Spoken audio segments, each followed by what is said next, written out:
nuts and a big warm welcome to the pod that put the arse in podcast. My name's Jonny Gould, former presenter of Channel 5 Baseball, Wednesday and Sunday night, midnight through till 5. I'm joined, thankfully, in the hot seat by my baseball brothers, Erik, the producer, and JC, Josh, the greatest sports pundit the world has ever known, Chetwin. Now, JC, I've got to come to you first of all, big guy. You're here for 2 consecutive weekends. Shock, horror, stop the press. Has Mrs. Chetwin dumped you? I don't think I've missed a show, Gouldy. They've never missed a show, buddy, but normally not getting you back-to-back weekends because you're such a busy man. Well, it's because I love you. And isn't it putting the as in podcast as opposed all right. But I just thought it was funny, okay? You don't let... I know, your humor. Your humor is one of a kind, Gouldy. Don't let the specifics get in the way of a good line. Absolutely. Okay. Fair enough. Anyway, buddy, always a pleasure. Erik, how are you, big man? Yeah, I'm all right. That doesn't sound very positive. I'll give you a hug, Erik. No, I'm good. Actually, I'm excited. The seasons are now underway, and we're back doing the thing we love. Season 4, would you believe? Unbelievable. Reunited feels so good. And I should say episode 1, but it isn't episode 1 because our regular listeners would know that obviously we did sort of like a baseball world classic show that counts sort of. That's the one. that sort of counts. I'm assuming that counts as episode 1. Yeah, so this is episode 2 technically. Episode 2 of season 4 of Major League Baseball. Fantastic. Talking of biblical references, by the way, I've decided maybe... what was the transition? We were talking of biblical references. That was not a tidy link. That was the most untidy link of all time. This is season 4. I thought you must have run out of biblical references now. Well, I have. So I've gone to the tarot cards. There you go. I've gone tarot. Tarot. All right. Jeez. It's apparently the number 2 card is the High Priestess's card, and it symbolizes wisdom and good judgment, unless it comes up upside down, and then it indicates making poor decisions. So is this show going to be an upside down tarot card or an upside tarot card? Our whole life has been upside down. It certainly has. Anyway, Erik is dark today. He's gotten a little dark. I'm a Tigers fan. I have to be. We need to have a chat off air, find out what's actually going on in Erik's world, because clearly something dodgy is happening. Anyway, do you know what'll put him on the right track, JC? We can ask him for a COVID update. That always puts a smile on his face. Well, you know what? That's the thing. That for the past 3 seasons, we've always had a COVID update. What's happening now? What's the protocol? What are the restrictions now in Major League Baseball and in life? Well, I think we don't have to do this anymore. I think this is it. This is our because there's no more restrictions. It doesn't mean it's gone away. It doesn't mean it's gone. Fingers crossed. We don't have to do anymore. We don't have to go back in time, but it's still not gone completely. But I think we don't have to do COVID updates unless it rears its ugly head again. Hey guys, if Djokovic is allowed to play tennis in the US, then there's clearly no point for any COVID updates.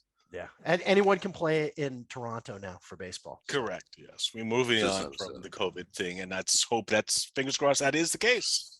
Okay, well, before we get into the show, let's do our usual, the Jonny and Josh show, big up, social media, stuff that JC and I really don't understand. YouTube's back, by the way, so you can actually see us. You can actually see us, see how old and dinosaur-esque we are. We have, it'll make you feel a lot better about yourself. 3 really old, ugly men coming into your back garden.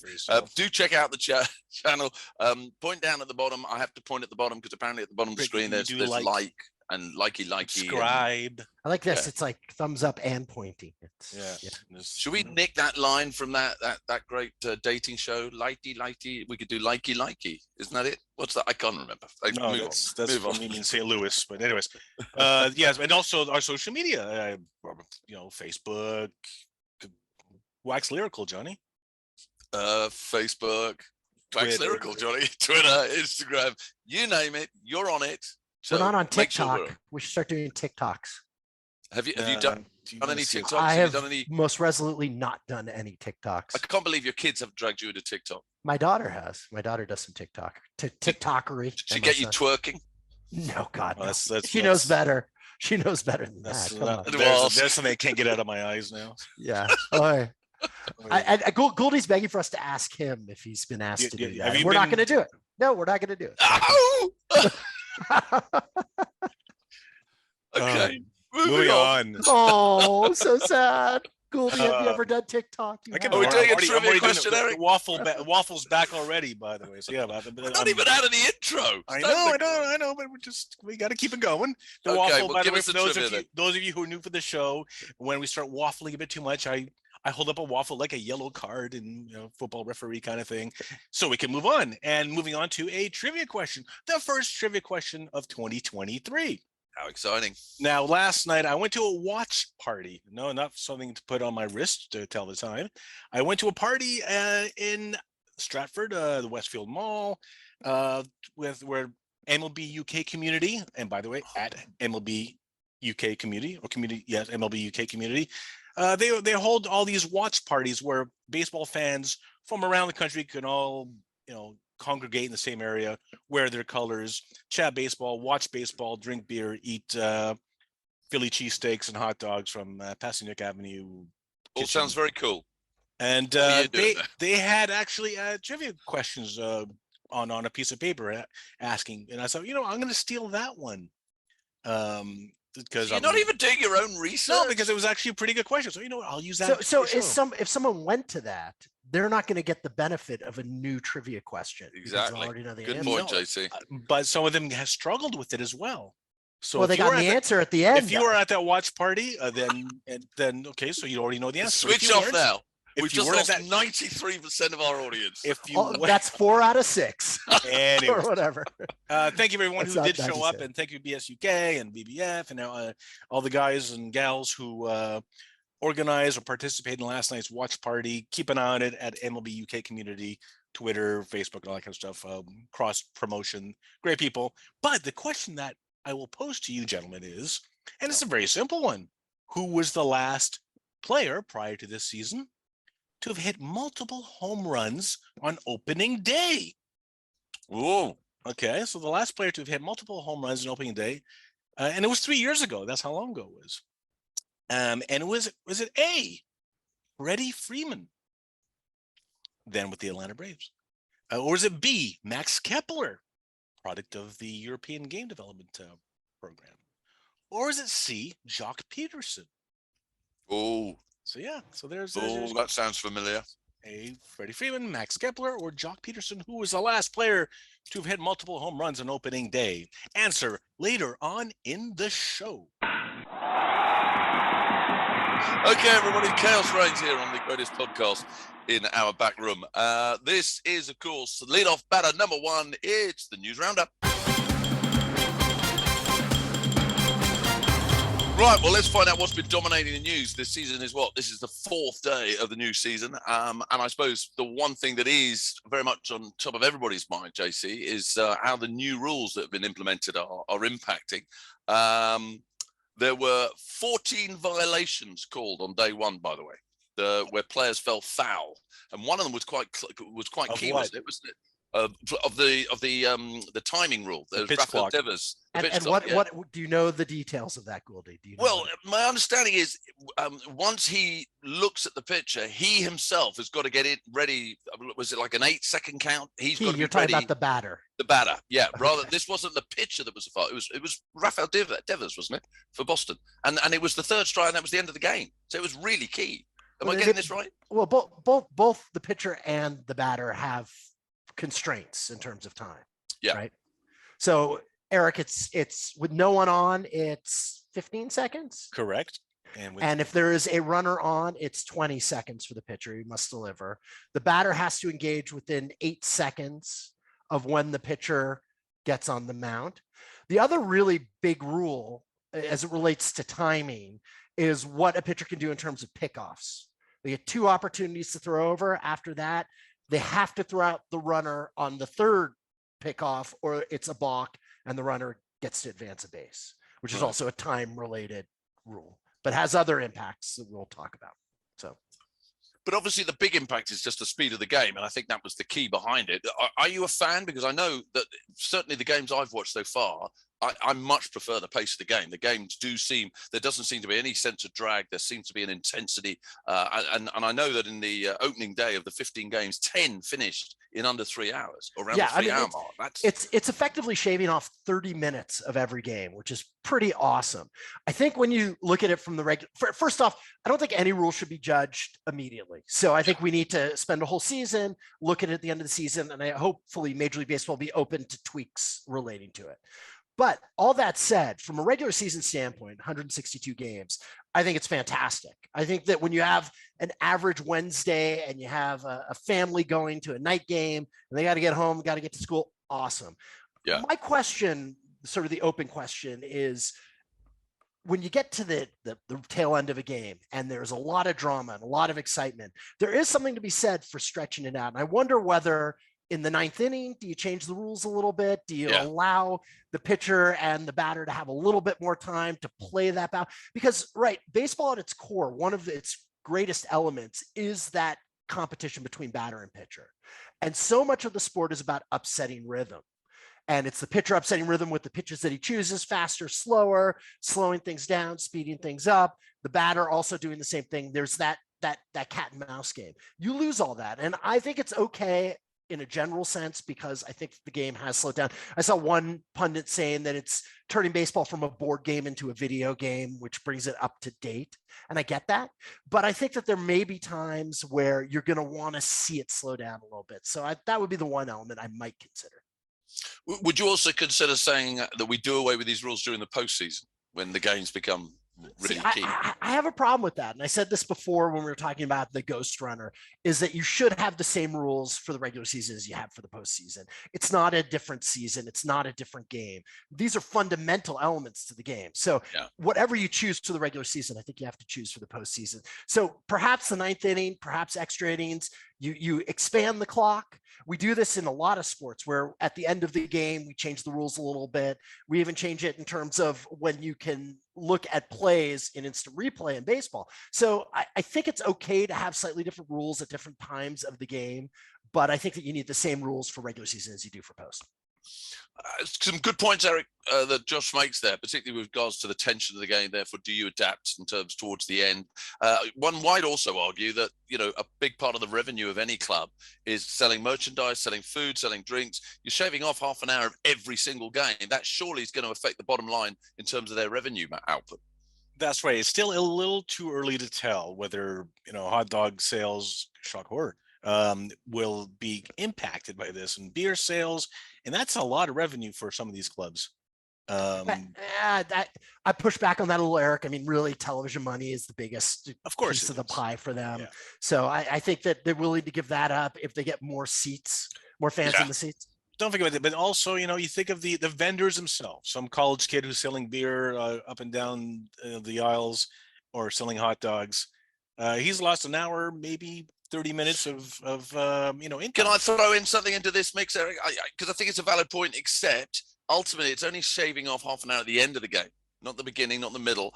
And my experience of watching live baseball in America is that you drink your beer and you eat your popcorn and your hot dog and everything. You do that in the first half of the game, not at the latter end of the game. That's very true. Unless you're Erik, and you're just drinking every single inning. Top of the ninth, typing on the hot dog. Yeah. By the way, the shortest game, thanks to the pitch clock, was Saturday night's Cleveland versus Mariners, 2 hours and 4 minutes. Who'd have believed? Wow. Great. I think this is a really interesting rule. I think the one that really is impacting gameplay a ton. Well, I mean, there are a couple others, right? There's the shift, and then there's also the base size. And I want to get into the base size first, if we can, because I think that I mentioned the rule about the throws over to first base, the pickoff throws. I actually think that Major League Baseball should have chosen one or the other. Either limit the number of throws over or expand the base size. You didn't need to do both of them from the jump, because I think that the combination is overkill for allowing for stolen bases. I think that if you had the pickoff rule and not expanded the bases, it might have been a little more even, or vice versa. I think that the pickoff rule ties in more to speed of game, so maybe do that one first. I don't think you needed to expand the size of bases as well at the same time. And I think that's playing out, at least in the early going. You know what makes me laugh about baseball? I mean, you know, you're very much a historian, JC, and I'm still very much a beginner. But it does seem through the ages that baseball has just been this constant battle between, do we give the advantage to the pitchers or to the hitter? And we fix it one way, or we've gone too far. So we go back the other way, or we've gone too far. And it's this merry-go-round of constantly chopping and changing. Yeah, I mean, you're spot on, Goldie. I mean, they lowered the mound in 1968 because pitchers were getting too much of an advantage. That was after Bob Gibson had like a 1.12 ERA throughout the course of a season. They realized, okay, pitchers got the advantage. They're now trying to move it the other way towards offense, but more dynamic offense, right? Not home run strikeouts, but stolen bases really add a lot more excitement, I think, for the modern day fan than the guys who are going for all or nothing. The three true outcomes, right? The walk, the strikeout, or the home run really made the game boring. So I get that. And I like that there's going to be more running. There's going to be more stolen bases. The changing the size of the bases is a fundamental element to the game. It changes really the length in which players run. It changes the core factors. And I'm not sure we needed that along with the pickoff rule. But there was a safety issue because there's a lot of injuries, a lot of ankle injuries, and they're saying that it will be a lot safer because it's a bigger target to particularly running to first. I'm not 100%. You're not convinced? I'm not 100% convinced. I mean, we've already had knee injuries on the base pass, Gavin Lux, things of that nature. I mean, that wasn't on a base, that was running, but I think that those injuries maybe on the margins. So that's the one rule where I push back on.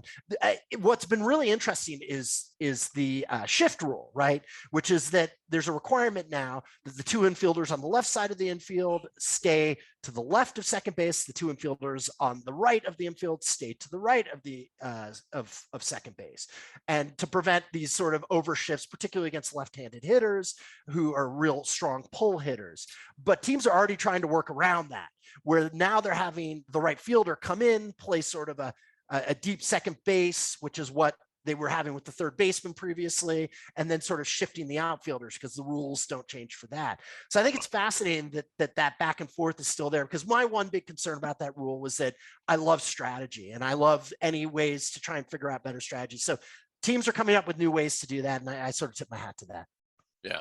And as you said, you know, batters just need to adapt and don't pull the ball so often, actually learn how to put it the other way. But they clearly weren't doing that because of the numbers. You look at the numbers they were going. So obviously, we've always known your views on the shift, and you've been very consistent in that. So those are the three ones: the bigger bases, the banning the shift, the pitch clock. Just as a first impression, I know it's ridiculous to ask you for a definitive opinion. We're 4 days in. First impression, more positive than negative, or the other way? Yeah, I mean, again, wait for the whole season, but yes, definitely. I like more stolen bases. So even though I probably do it a little differently, so be it. Yeah. I don't have a problem with the shift, especially because teams are still working it. And the pitch clock's carving 30 minutes off of each game, which has been a big issue with baseball. So overall, thumbs up. And obviously your love of the stolen bases because you were the Ricky Henderson of minor league baseball. So I know you're making fun of me. In high school, before I blew out my knee, I led the team in stolen base. I batted. Is that right? Yeah. I was really good at something called the delayed steal, which is you take a really big secondary lead, but you don't break immediately. And then when the catcher comes up, you sprint because they're not prepared, and then they double clutch. And I had 2 or 3 of those in my wow. Now college, 0 stolen bases. You see what I did there, JC? I sort of made it appear to the listening audience that I was taking the mick, and in reality what I did was I set up yet another statement that established your legendary status. You softballed me. I appreciate it. By the way, one thing as well, last year in opening day there were 5 stolen bases, and this year's opening day there were 21 stolen bases. Now that doesn't, there were a lot of players are also thrown out at second or third. So just to say, which is exciting, true, but it's encouraging positive play, which I like. I think there's been a huge increase in stolen bases, but doesn't mean like it's automatically like, wow, it's a free for all for stealing bases. No, there were a lot of pickoffs as well, and being thrown out at second. Guys, before we move on to talk about the minor leagues, we should make reference to the 3 legends of the game that we lost since last season. Let's start with, you're going to have to help me with the pronunciation here, JC. Joe, is it Pepitone? Pepitone. Pepitone. Okay, Joe Pepitone. I'll be honest, obviously I'm still very much a rookie when it comes to the history of the game. So I was looking at the his wiki page. And the stuff that struck me right from the beginning was before he even became a baseball player, he was shot by a classmate at the age of 17 when at school. And it was the same week that his dad died at the age of 39. I mean, that is one hell of a week. But he didn't press charges against the shooter. There's an interesting start in life. What's your memories of him? He was a Yankee during one of the golden ages of being a Yankee. So he was one of those guys, Italian American. So, you had that built-in audience, the DiMaggios, the Lazzaris, Yankees, that melting pot that is New York City. When you had players who had some ethnicity, there was even more interest and excitement. And Pepitone was one of those guys. I mean, playing first base for the Yankees. I mean, you think of Don Mattingly, you think of Lou Gehrig. It's a pretty great place to be. And he was a good one. Not a great one, but a good one. 3-time All-Star, 3-time Golden Glove Award winner. So yeah, I mean, he was decent, clearly. And he even had a season with the Braves, so he must have been a good man. Okay, well, let's move it on. We also lost, and now we're really talking about some legends. Tim McCarver was obviously the catcher, sports commentator, you name it. Now there's a true legend of the game. Yeah, one of the best color men, one of the best summarizers in baseball history, in my opinion. I had a great presentation, never too excited, but very insightful. And, it's catchers who see the game differently, right? They're the one position where you look at the game differently, where you're involved with the pitching staff, where you have to understand how players are positioning themselves. He got it, and he was fantastic. Really one of my all-time faves. And he was an expo for a year, Erik. I was just going to say, at a short stint in Montreal, my hometown. Yeah. But St. Louis as well. I mean, really, and Phillies. Well, this is the amazing thing, right? But he had 3 stints in St. Louis. Three separate stints. And here's a fact that I think is fantastic. He's one of 31 players only in the history of the game to appear in major league games in 4 different decades, 50s through to the 80s. And that's amazing when you consider he was a catcher. Yeah, I mean, it's a reminder back then, and it still exists today, the catchers who were catch and throw guys who really could control pitching staffs, who really knew how to work that part of the game. There was always a job for them. And he was an example of that, right? He was just a dependable, a decent hitter as those types of catchers went, but really dependable behind the plate kind of guy. Caught 121 shutouts during his career, which ranks him 9th all time. And then we forget, after his playing career was over, incredibly successful broadcaster, and he won 3 Emmys. I mean, that's a hell of a life led. Absolutely. So very sad, very sad. Okay, last up. And I'll be honest, this is one of my all-time favorite names in any sport, let alone baseball. And I'm gutted to hear that he's passed away. Gaylord Perry, a 5-time All-Star and the first pitcher to win the Cy Young Award in both leagues. What a legend.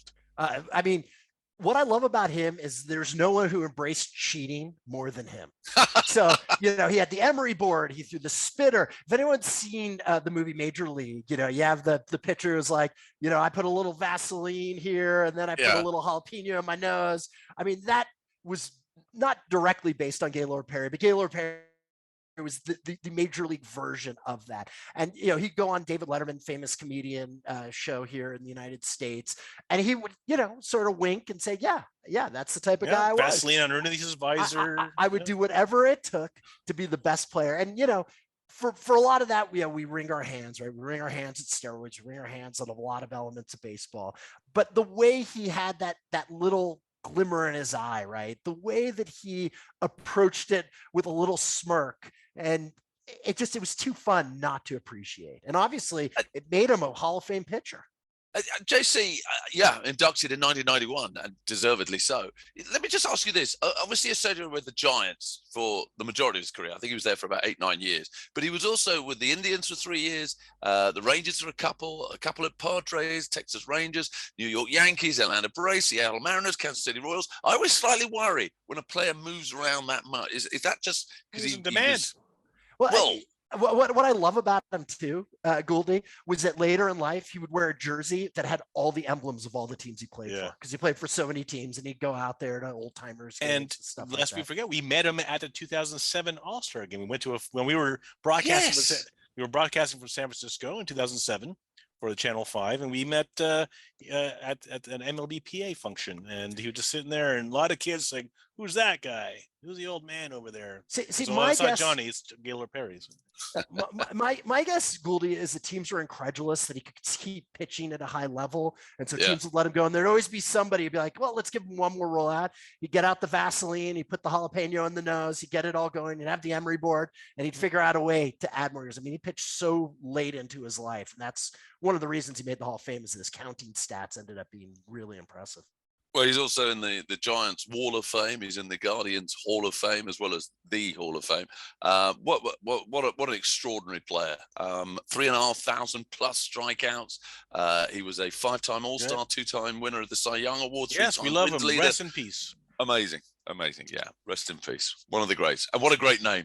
You've got to love that name, Gaylord Perry. Not many people call Gaylord anymore. It's that's for sure. Nothing wrong with that. And the world is a worse place because of it. I can tell you that straight away. Okay, let's move on. You want to talk about the minor leagues, JC? I know you've been a big supporter and actually a big critic of the way that Major League Baseball has treated the minor leagues. And yet my understanding is there's some kind of collective bargaining agreement.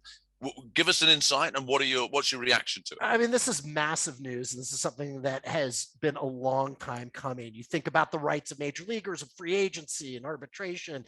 Minor leaguers have been treated so shabbily forever, and not just by Major League Baseball, but by the Players Association too, who had de facto rights over them in terms of the draft, and yet really didn't do anything major for a long time.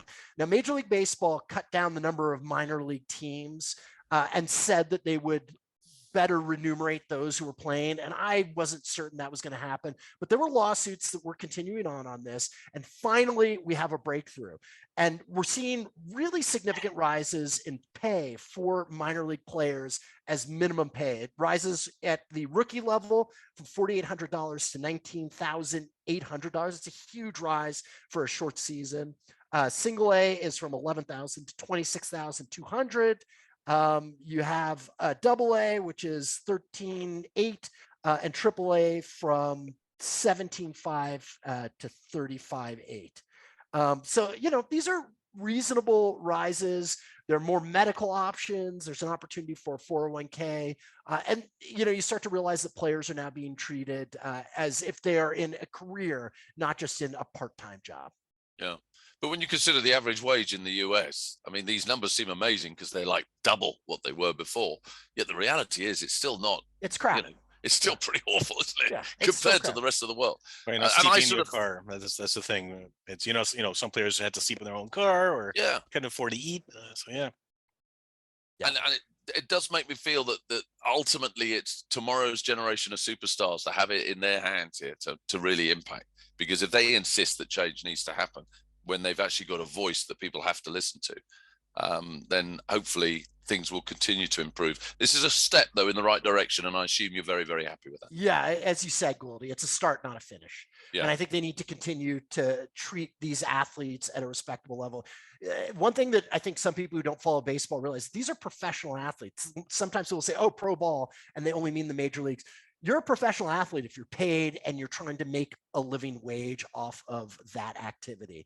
And this is not quite there yet, but it's a long way. And I've represented players. I've seen just what they have to go through. And these are players who at least get signing bonuses, but they're players who signed for nothing. And then this is the only salary they're getting. It's still not where it should be, but we're getting there.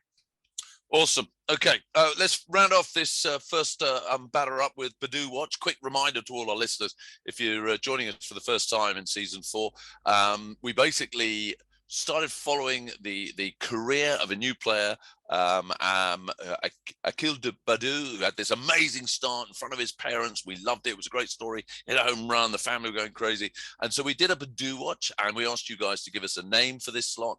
And it was A View to Akil was the most popular one, which I thought was great. But we sort of think, I mean, he is still in the majors with the Tigers. But actually, the Tigers really? have now sent him down back to the minors, back to Max Klinger territory. He's back with the Toledo Mud Hens in AAA. And considering how woeful the Tigers are right now, that says it all. Yeah, not good. It's more on that later. But yeah, we need to think of a new player. We're going to keep an eye on the season as it unfolds, and see who's the new Akil Badu, who's the new hidden gem, diamond in the rough that's gonna like catch our eye, and we'll have to think of a clever name with a pun that to do this segment. So goodbye, A View to a Kill, and let's find that new player. Okay, well, we're open to suggestions. So we'll be giving you details how to get in touch at the end of the podcast. So do let us know your thoughts. Otherwise, we've got to do the work. And you know us. You should know us, but now we don't want to do that. Let's be pretty honest. Okay, ring that bell, Erik.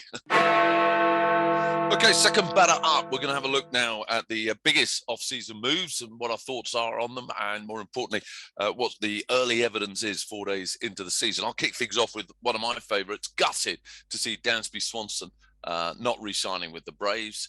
Obviously, our superstar shortstop, who's I think has been massive for us in the last couple of seasons, particularly the World Series winning season. And now with the Cubs, I think he's batting second, JC.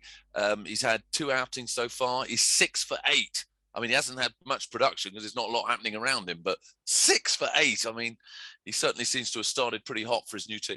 Yeah, I'm just not convinced. The other big pickup for the Cubs was Cody Bellinger, and former MVP. But I'm just not convinced that he's going to give him protection, and so I think that'll be a struggle. This has been the offseason of the shortstops, right? You have Xander Bogaerts going to the Padres, Trey Turner going to the Phillies. You had Carlos Correa, who was going to go somewhere else and ended up back in the Twins because of his knee issues. It's just been a crazy shortstop-utopia. I mean, as if the Phillies needed more bats. I mean, Trey Turner, surely that's the biggest signing from a hitting perspective in the offseason. Yeah, I mean, especially we talked about the change in stolen bases. Here's a guy who, under these circumstances now, could steal 60. You put him at the top of the lineup. I mean, that is just an ultimate spark plug.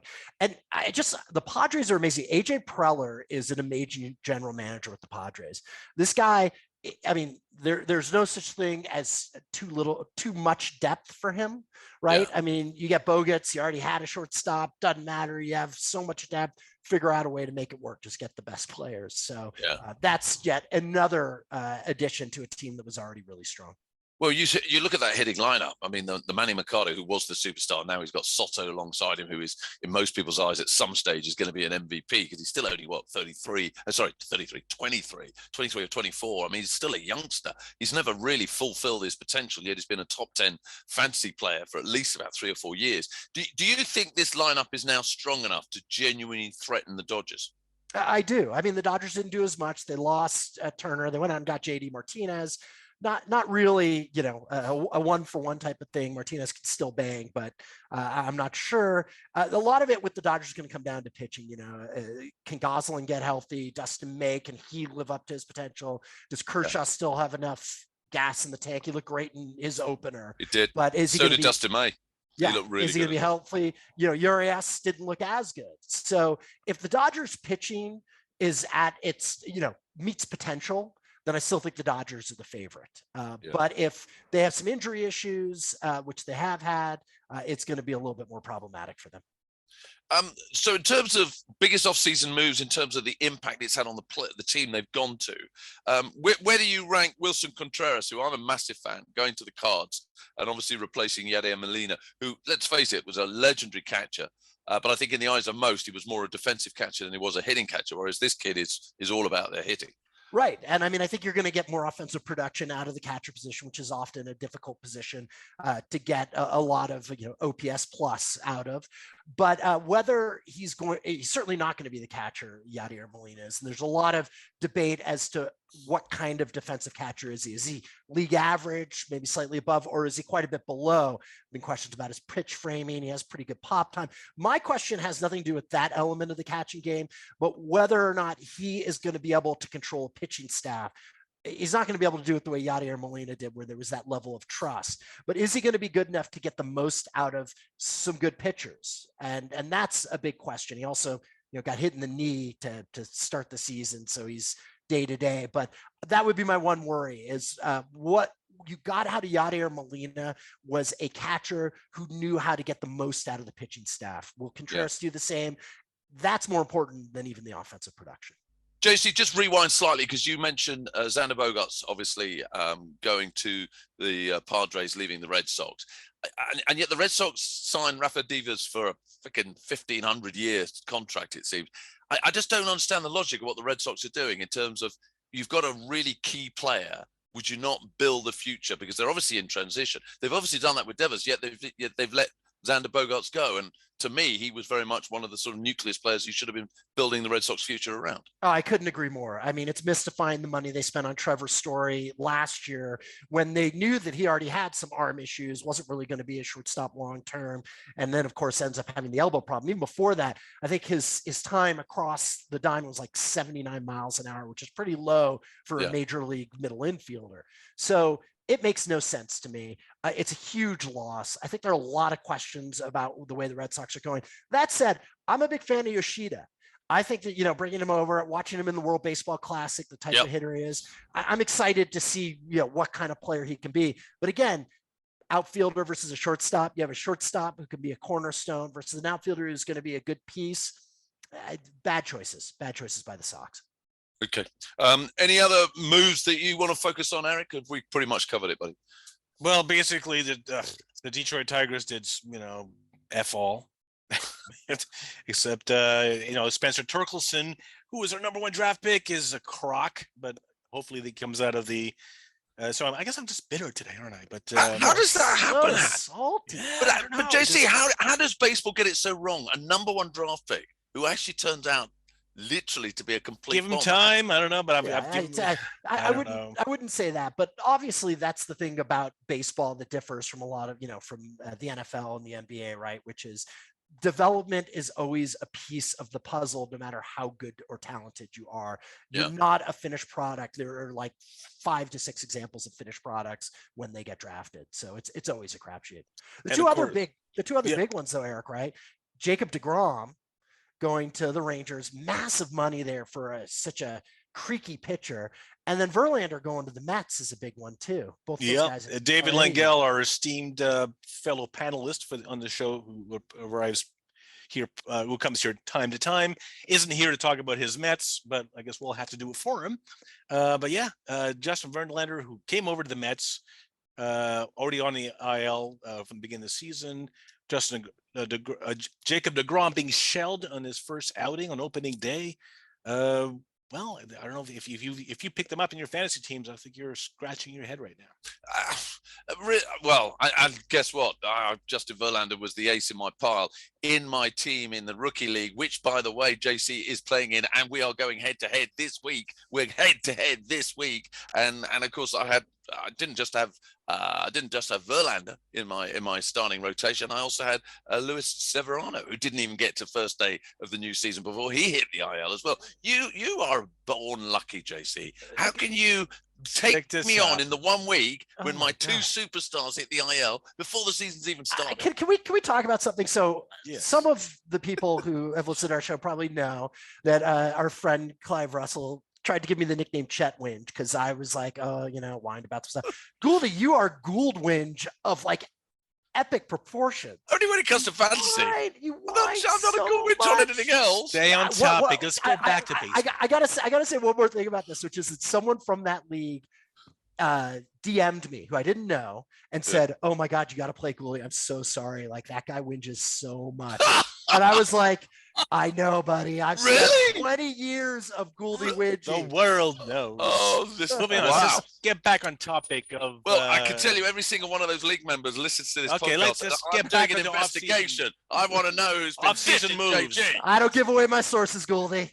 Hey, I don't need your sources. I'm going to find out anyway. Okay, let's go. Stick that topic. We're all getting phone calls. No, everything. Okay, stick the topic. Do you know what we haven't mentioned? Pitch clock on you, by the way. Love it.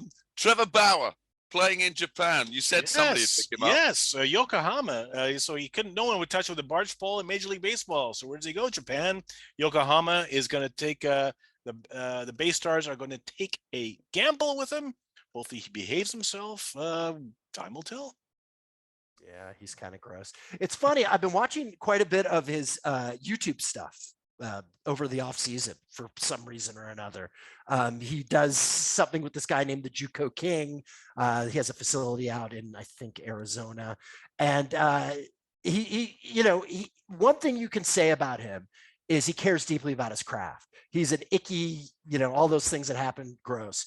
But he's a guy who cares a lot about baseball, cares a lot about pitching. That doesn't make him okay or anything like that, but something worth noting. Do you know, JC, I relate to him. Are you a golf fan? Do you follow golf? No. I'm a big golf fan. Bryson DeChambeau, you either hate him or you love him. There's a certain parallel because he's a real studier of the game. He's trying to really change the dynamics of golf, and went into the gym and became a 200-pound mammoth man who could drive the ball 400 yards. He wanted to change the whole perspective. Some people don't like it a lot of golfing fans don't like it at all. I think there's a similarity because he's a bit of an edgy individual. He's a bit Marmite. You either love him or you hate him. I sort of think him and Bauer share certain qualities that make them very advanced in terms of their intellectual approach to the game, but nonetheless doesn't make them necessarily particularly popular. And obviously, Mr. Baz. Any other off-season moves that you want to off that list that you want to talk about? Or have we pretty much? I think we've pretty much covered it. The one thing that I did want to get your thoughts on was Bruce Bochy comes out of retirement to manage in Texas. Surprised by that? Kind of. He was in France. He managed France in the qualifiers to get in the World Baseball Classic. Fell short, and I guess he just had itchy feet, wanted to get back in the game. I mean, that Ranger team should be good. I mean, you've got Sager, you got Simeon. Yeah. If DeGrom shows up and is healthy, that's a team that can compete. Hey, buddy, it's Sunday night. I know it's day 3, but they're 2-0. They haven't lost yet. So, yeah, 100%. All right. 100%. Now, okay, hit that bell. I just did. Now, you got to fix your bell. That is the worst bell. It's horrible. Yeah. I guess it just doesn't pick up on the microphone. Anyways, listen, one thing, your Dansby Swanson, by the way, just to cap off, last night at the watch party hosted by MLB UK community at. Are you on a retainer for how many times you mentioned free hot dogs and beer next time I go. But there was Cubs fans there, and there's one Cubs fan, Rachel, was there, and she was already wearing a Dansby Swanson Cubs jersey. It's like, well, that was fast. Jeez, he still hasn't redirected his mail from Atlanta yet, and you're already Chicago Cubs fans are already embracing him as one of their own. Well, there you go. So moving on. Gear. Yeah. Hey, not like they've had a lot to love in recent years anyway. Moving on swiftly. It's not that I'm bitter that we've lost Dansby. Okay, well, interestingly, because we started talking about the impact this was going to have on teams, it's time now, Batter 3, hitting out a cleanup, is predictions time. This is where the boys have to put their heads on the block and we work out who knows their baseball. And I've been pretty good at this bit, if I'm brutally honest, in the last 3 seasons. Don't want to blow my own trumpet, but no, I've been pretty good. Okay, do you want me to go first? Yes, let's hear Johnny Gould's predictions of the 2023 Divisionals winners. Okay, I'm not one of these guys who just backs the favorites, all right? That's what you guys do, because it's boring and it's obvious. I like to go a little left field, although first, Erik likes to go left field as well. Erik's not left field. He's on the other side. He's on a whole different in the bullpen. Yes. He's in the dugout. Yeah. Okay. American League. Okay. East, I'm going with the Blue Jays. Central, I'm going with the White Sox. And West, I'm going with the Astros. I just can't get beyond the Astros. They're just too strong. Do you want to go with the American League before I go? Give me a dark horse. Who's going to be a dark horse that's just going to surprise everybody in this American League season? I'm glad you put a lot of thought into this. Angels. All right, Angels. Yeah. Angels. Yeah. I'm still not sure about that. So let's stick with the American League. Josh Chetwin, what do you got for the American League? Yeah, I mean, I don't know why you think you're so special, Gouldy, because I have them written down, so it's not like I'm copying you or anything. Blue Jays in the East. I have the White Sox in the Central. I like their pitching. And this is my dark horse. I'm going with the Angels to win the West. I think with Ohtani, Patrick Sandoval has looked really good. And that offensive team adding Hunter Renfroe to that lineup, along with already the guys they have, can compete with the Astros potentially.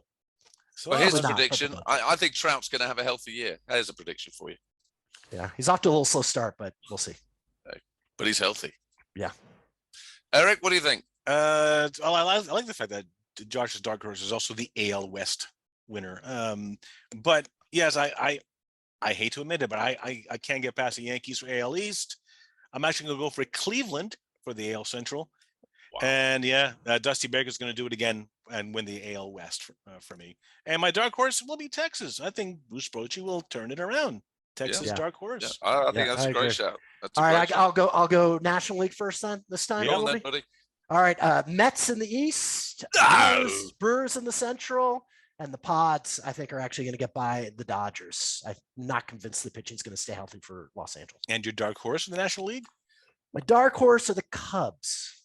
I like Marcus Stroman, man. He looked great on opening day. He did. Didn't they? I sort of they? believe like he could anchor that. Again, health is an issue with him as well too. But All right. And he's such a nice bloke. I don't know if you saw any of the footage online. The way he was with this family during the just recently, and they said they're going to be at the London series, and he said, "You got to let me know. I'll get you guys the whole family tickets." I mean, just came across as such a super chap. So yeah. I'm a big fan as well. Well, for me, obviously in the East, I'm sorry, one of the best pitching lineups, one of the best hitting lineups. You put the two together, you cannot get beyond the Braves. The Braves are going to win the East. I'm sticking with the Cards in the Central because I just think that hitting lineup's pretty amazing, and they've added to it. In the West, I'm with you, JC. I'm the man that predicted the Padres would knock the Dodgers out of the playoffs, which they did, as we know. I think they're going to win the whole thing this season. I think they're going to win the league, the division, the West. So I'm going with the Padres as well. And my surprise, I know this is crazy, but I think the Rockies are going to have a half-decent season. There's my massive outside. The only ways up, yeah. that's you picked a lot of Rockies in your fantasy teams, haven't you? I have. I know. You're right. You're right. Absolutely. Absolutely. Yeah, 100%. I mean, Marquez and Freeland are. I mean, that's a reasonable one too. It's just pitching where I live in Denver is no easy feat. No, but it's the same for every team, and at least they're used to it. So, anyway, Erik. No other team plays 81 games there, but Exactly. No. Yeah. So my National League picks are, I think I felt like Josh Chetwin's copied my homework, but National League East, I think the Mets are finally going to do it and go beyond that NL East probably. And National League Central, I'm also going for the Milwaukee Brewers and AL West. Yes, I think the Padres finally will surpass the Dodgers. But my dark horse, You just copied him. I just said that. You pay attention. Well, no. You said that. I said Josh. He didn't copy. He's like-minded. I love this. I love the fact that you're trying to help me. He implied he was similar, but I love the fact that you're helping this being a pacey show. Anyways, my dark horse though, and this is actually doing through a lot of analytics and speaking to our mutual friend Tommy Gillespie, who's a scout for the Pittsburgh Pirates, is a Pittsburgh Pirates. Wow. I think the Pirates are actually not going to say they're going to win the whole thing, but there'll be a vast improvement, which is, again, it can only. I mean, I think one of the best young players in baseball is O'Neal Cruz. I mean, you look at his exit velocities, that guy can swing it. Bednar and as well as in the bullpen, and hey, I think the Pirates will surprise a lot of people. It's the starting pitching that's just really very questionable. That's the issue. Give them time. Okay, well, there's the predictions. We will rewind at the end of the season to see who's right. Obviously, we don't even need to do that because it's clearly going to be me. And by the way, I just want to thank the two of you for going for the Mets because obviously Big Dave's going for the Mets. There's no way the Mets can win the East now with all three of you backing them. You've given it the kiss. Jinxed it, right? Yeah, what I love is that if you're wrong, oh, the joy we'll have. The joy. Pleasure. Yes. Moving on. Okay, we're moving on to the seventh inning stretch. It's Erik's time. A little bit of baseball culture.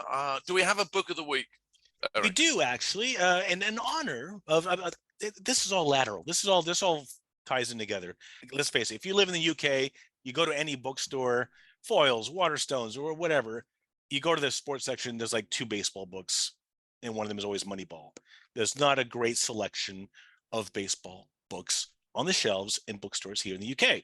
However, in W. Smith and other places, Out of My League by George Plimpton is a book that's it's really available everywhere. Any train station, I say, wow, I didn't know that George Plimpton was popular in this side of the Atlantic. So Out of My League by George Plimpton, basically it's 1961. He wanted to see, could he, as a writer, break in the major leagues, just try to see if he can hit a baseball, throw a pitch, and guess who helped him out writing this book?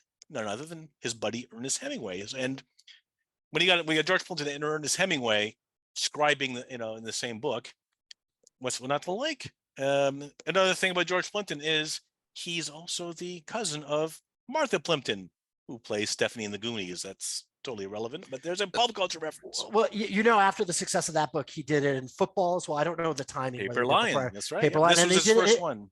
And that was with the Detroit Lions, and he did it in hockey as well. Empty net. He did. With the Boston Bruins as a goalie. He did with golf as well. Yeah, I like the concept as well, guys, because my favorite poker book was by a guy called Anthony Holden, who was at the time he was a journo for the Guardian. They used to send him to Vegas for the World Series of Poker, and he ended up earning in a satellite table enough money, $10,000 to enter, and he ended up playing for like 3 days, and I think he came 99th. And when he went home, he told his wife, "I don't know how I can go back to a normal life. It was the most amazing experience of my life." And she said, "Well, you're a rich and successful man.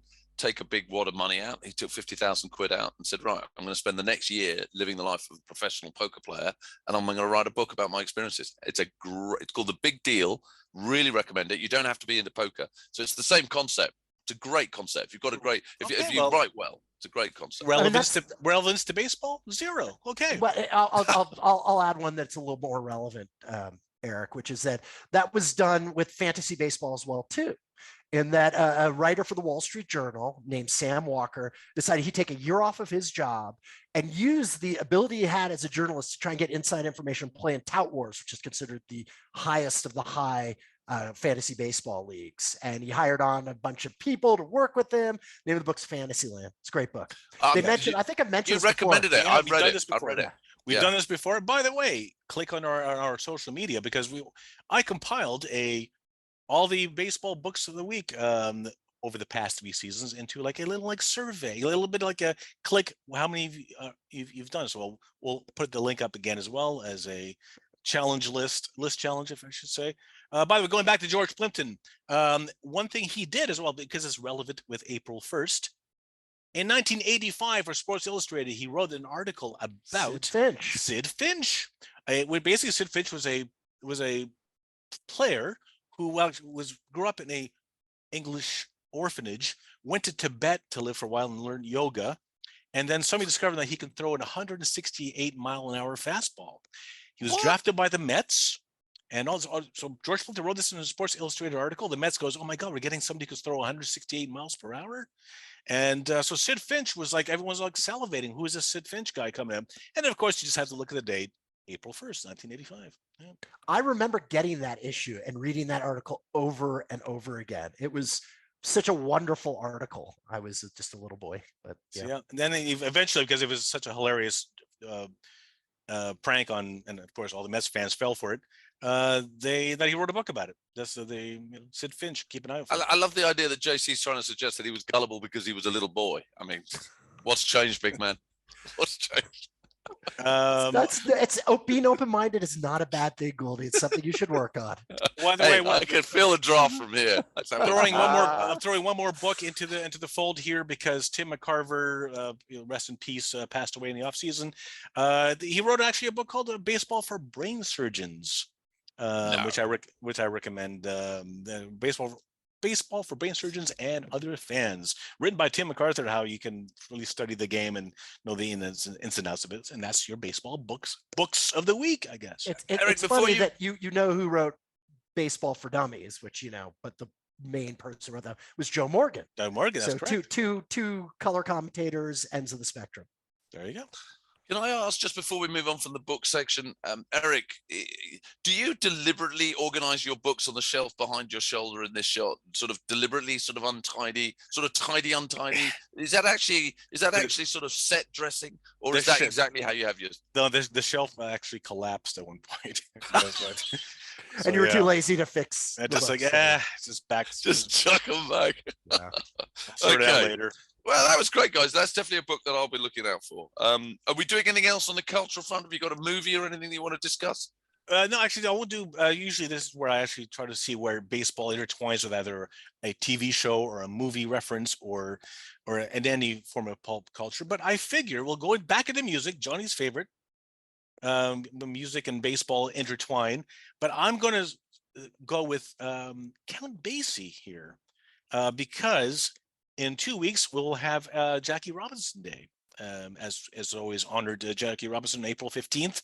when he made his debut for the Dodgers. And in honor of Jackie Robinson Day, which did get you in the mood for it, this song came out by Count Basie, and it's something like this.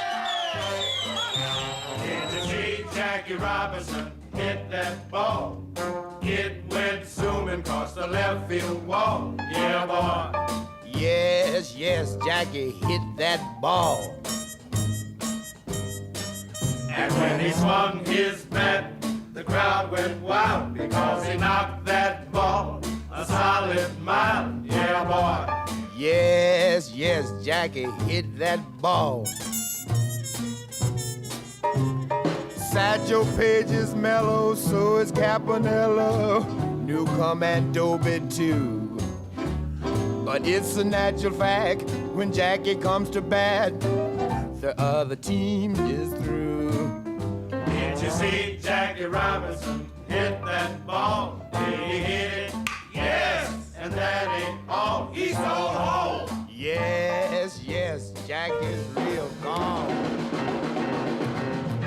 Hey, buddy, I'm shocked I'm about to say this, but I like that. Thank God for some taste from Goldie. Look, does anybody think I'm a whinger? I'm not a whinger. I love it. The lyrics about Jackie Robinson and Count Basie, of course, and it came out in 1949, 2 years after he broke the color barrier. It rose to #1. It's in the Library of Congress as an important song, and so much so that in 1949, in the infancy of television, okay, Calloway sang the song as well on the Ed Sullivan Show. And we'll be playing that later on in the show to sign us out. Because, hey, what's not to like? Calloway, Jackie Robinson, Count Basie, Ed Sullivan, infancy television, it all intertwines into loving baseball. It's just a reminder of what a cultural touchstone Jackie Robinson was, and not just a baseball player, but what he meant to America, African Americans. That it's just special, so special. That's right. And to have Calloway and Jackie Robinson appearing in 1949 on national television on the Ed Sullivan Show, that was a big deal as well. So it's something. That's why it's our song of the week, and get you all ready for Jackie Robinson Day on April 15th. Even I'm excited about this, big guy. Almost as excited as I am to find out the answer to the trivia question. Well, let's see what if you cogitated or hazard a guess in your mind. Earlier I asked you who was the last player to hit multiple home runs on opening day, and I gave you a choice of Freddie Freeman, Max Kepler, or Jock Peterson. And I guess I'll go with Jonny. Who do you reckon it was? I think it's between Freddie Freeman and Jock Peterson, which obviously means it's the other guy. And I just had a feeling it was Jock Peterson. When you said the three, it just seemed to spark something in my memory. Probably wrong, but I'm going to go with Jock Peterson. Okay, Josh. I would go for Freddie if he was still a Brave, but because he deserted us, I'm going to go with Jock. It wasn't his fault. He cried. Come on. So I'm trying to reverse engineer the answer to this because I'm not quite certain who it is. But this was a question at a event in the UK, in Europe. So I'm wondering whether this is an opportunity to highlight European baseball. Oh, so good logic. I'm going to go with Max Kepler. Interesting. I like the logic. You're almost definitely right. You've got me worried now. I think I'm on a loser. All I'm gonna say is one of you is right. And Damn. it's not Jonny. Oh, what a surprise! You gotta love it. I mentioned two. It's either or. No, it isn't. It's the other one. So yes, Germany's Max Kepler did in 2020, hitting multiple home runs on opening day, the pride of European game development in baseball. Oh, I should have read. You see, that's good logic. That's That's true intelligence, JC, because you didn't know the answer, but you try to find why was he asking the question? What's the agenda? What's the hidden agenda? You see, that's true intelligence. That's analytical intelligence. I like that. Thanks, none of which I have, as you know. You're all about the looks. You're about the Riz. You know that term, Riz? You got the Riz. Got the Riz. Yeah. What am I the William Hurt of that great TV that great movie about the presenter? News. That's the one. Yeah, Broadcast News. Right. Remember? I'm sadly the Albert Brooks. I'd rather be the Holly Hunter. What's I want to be the Holly Hunter. Definitely Brooksy, that's I for want to be sure. Holly Hunter. Just sweating profusely on camera. Fantastic. Yeah. Okay, guys, we've got to move it on. We are nearing the end, not just of our time on Zoom, but also time of the podcast. Don't forget, we are all over social media, whether it be Twitter, Instagram, but tragically not TikTok, but Josh is determined to change that. We'd love you to subscribe, to hit the like buttons, pointy, bottom of the screen, you know what to do. I also do, by the way, don't forget to check out the Nat Coombs Show at the NC Show if you're an NFL fan, and why wouldn't you be? We love NFL on this show, just as Nat loves baseball. But we're everywhere. Twitter, Facebook, Instagram, YouTube, you name it, we are there. What about you, Erik? You got anything exciting you want to share with us? Actually, I got to start preparing for the Major League Baseball game development program. I'll be traveling to exotic places such as Barcelona, and as well as Toulouse in France, and as well as Slough. Yes. Wow, I know which one I'd be looking for. Farnham is not Slough. One of the things this week is I am playing for my club championship in curling this Tuesday. So you're still playing club? Well, yeah, we have a club, we play in the club, and that's how you prepare yourself to play and all the other stuff. And we've made we have a very high end club in terms of skill level. So we made it to the finals, and we're playing in the finals to win the club championship. So this is like the UK equivalent of the bowls. And, when you get to a certain age, you put on you go and play some grass. Nice. Cannot wait. Right. I would love to get you out curling. We should film it. You would be so embarrassed. I mean, you're not an athlete to begin with, but like put you on ice, it would just be. Excuse me, captain of the Epsom College third 15, played 12. Played 12, lost 10, 2 rained off. Anyway, there's the waffle. Calloway next. Okay, that's it from us, guys. As always, absolute pleasure. Thank you for joining us. To all our listeners, we're really grateful to have your support, your love, and hopefully you'll be joining us for our next show, which we'll make sure we let you know on social media when that's coming up. It'll certainly be within the next 3 or 4 weeks. We leave you with what I think is, without a shadow of a doubt, the greatest baseball song I've ever heard, and the best one, certainly, that Erik has ever made me listen to. So for once, this gets the Jonny Gould thumbs up, because no matter what people think, I'm not a whinger. Here it is, Cab Calloway. Did you see Jackie Robinson hit that ball on the Ed Sullivan Show? But I've got a little song that I'd like to do for Jackie, if Stan don't mind. Suppose, Ed, you take these 2 cats over in the dugout there. 2 cats? Yeah, the 2 cats. 2 cats I'm going to take over. They're in the real dugout. foxy cats, too. Take them over there in the dugout. I think I'll do a little song. Come on over here. We're going to hear a surprise from...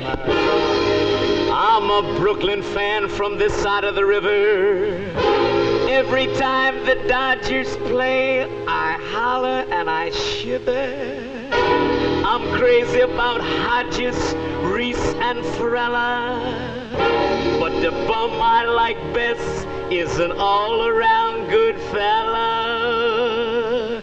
Did you see Jackie Robinson hit that ball? It went swimming across the left field wall. Yes, yeah, man. Oh, Jackie hit that ball. When he swings his bat, the fans go wild, 'cause the ball it'll go 1,000 miles. Yeah, man. Yes. Oh, Jackie hit that ball. Satchel Paige is Mella, so is Campanella, Newcomb and Dobie too. But it's a natural fact, when Jackie comes to bat, the other team is through. And did you see Jackie Robinson hit that ball? Did he hit it? Yeah, man, and that ain't all. He stole home. Yes. Oh, Jackie hit that ball. Now Billy Cox is Mella, so is Octorella, Branker and Preacher Rowe. But it's a natural fact, when Jackie comes to bat, the other team is through. Did you see Jackie Robinson hit that ball? Yes, he hit it, man, and that ain't all. He stole home.